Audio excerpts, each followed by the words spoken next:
Sainte-Savine, les rues, les boutiques, les lieux de culte ou de culture ont été cette année encore investis par une centaine d'œuvres créées par autant d'artistes.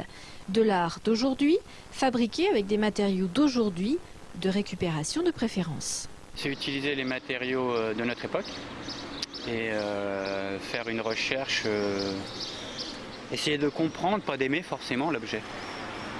Pourquoi cette réalisation, pourquoi cette forme, pourquoi cette envie.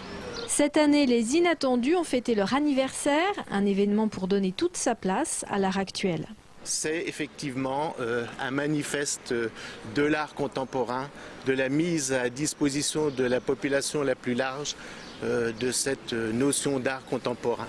Mais c'est justement l'occasion pour nous d'établir un dialogue, d'établir un lien avec la population et d'expliquer, toujours expliquer, je dirais, les tenants et les aboutissants de cet art contemporain. De la matière à l'imaginaire, du très abstrait au figuratif le plus évident, les artistes sont en majorité locaux, comme Jean-Paul Méline qui a recomposé une des personnalités longtemps préférées des Français.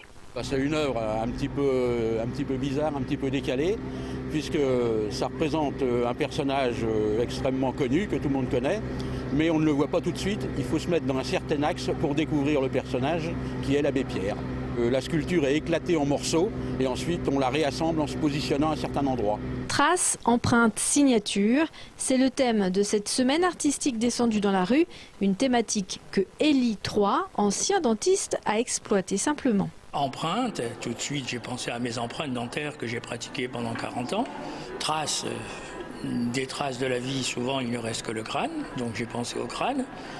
Et puis signature, j'ai pensé à des dents provisoires que je signais avec l'autorisation des patients. Et en plus j'ai fait un petit clin d'œil qu'avant la mort il y a la vie.